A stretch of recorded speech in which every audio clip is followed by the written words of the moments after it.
ভারতের মমতা ব্যানার্জিকে বলছি, দিদি আপনার কাছে কর জোরে অনুরোধ করছি, অন্তত পশ্চিমবঙ্গকে আপনি মুসলমান এক্সট্রিমিস্টদের অভয়ারণ্যে পরিণত করবেন না। আপনাকে কর জোরে বলছি। কিছুদিন আগে ভারতে পশ্চিমবঙ্গে রায়ট হয়েছিল, যতটুকু জানি 12 তারিখে ডিসেম্বরে। সেটা ধুলাগড়ে ধুলাগড়ে যেই রায়ট হয়েছিল, সেখানে অনেক হিন্দুদের উপরে আক্রমণ চালিয়েছে উগ্রবাদী মুসলমানরা। ডিটেলস আপনারা বলতে পারবেন, আমি মুসলমানদের বা হিন্দুদের কারো পক্ষ নিচ্ছি না। কিন্তু যখন দেখছি যে আপনাদের পশ্চিমবঙ্গে জামাতের সপক্ষে বিশাল বিশাল সভা বসছে, যেখানে পশ্চিমবঙ্গে আপনারাই আমাদের 1971 সালে বাংলাদেশের মানুষকে 1 কোটি মানুষকে শরণার্থীকে আশ্রয় দিয়েছিলেন, কারণ সেই রাজাকাররা, সেই পশ্চিম পাকিস্তানিরা বাংলাদেশের মানুষের উপরে, হিন্দু মুসলিম সবার উপরে নিধন চালিয়েছিল। যখন দেখছি সেই জামাতের পক্ষে, যুদ্ধপরাধীদের পক্ষে বিশাল বিশাল সভা হচ্ছে, যখন তাদেরকে আমরা সেই যুদ্ধপরাধীদেরকে ফাঁসিতে ঝোলাচ্ছি, তখন তাদের মুক্তির জন্য সভা বসছে।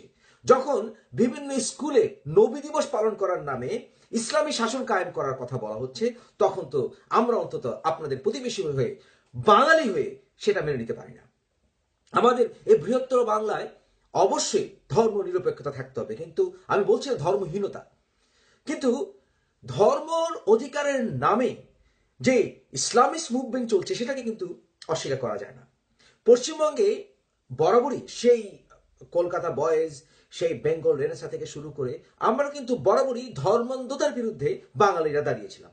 আজকে আমাদের বাংলাদেশে আমরা মুক্ত চিন্তা যারা করি, তারা এখন ইসলামিক মৌলবাদের বিরুদ্ধে দাঁড়িয়েছি, আমরা হিন্দু মৌলবাদের বিরুদ্ধেও কথা বলছি। কিন্তু পশ্চিমবঙ্গে কিন্তু মুক্ত চিন্তার একটি চারণভূমি, সেটা আপনি ভুলে যাবেন না, সেটা কিন্তু ভুলে যাবেন না। আমরা এক বাংলা থেকে আরেক বাংলা অনুপ্রেরণা পাবো মুক্ত চিন্তায়। কিন্তু মুসলমান ভোট পাওয়ার নামে আপনাকে অনুরোধ করব, আমি আপনার উপরে বিশ্বাস রাখতে চাই, আপনাকে অনুরোধ করব যে আপনি প্রমাণ করুন যে শুধু বামপন্থী আসলে নয়, আপনারও, আপনার সেই তৃণমূল কংগ্রেস থেকে শুরু করে সবাই, সমস্ত বাংলার মানুষরা এপার ওপার আমরা মুক্ত চিন্তাকে বজায় রাখবো। না হয় পশ্চিমবঙ্গের অবস্থান কিন্তু বাংলাদেশের মতো হতে খুব একটা বেশি দেরি নেই। পশ্চিমবঙ্গে অনেক বাংলাদেশের মানুষ আছে যারা কিন্তু আসলে ছদ্মবেশে আছে, বিশ্বাস করুন, এবং তারা বাংলাদেশ থেকে গিয়ে সেখানে হিন্দু সেজেও আছে অনেকে, আমি জানি, ট্রাস্ট মি।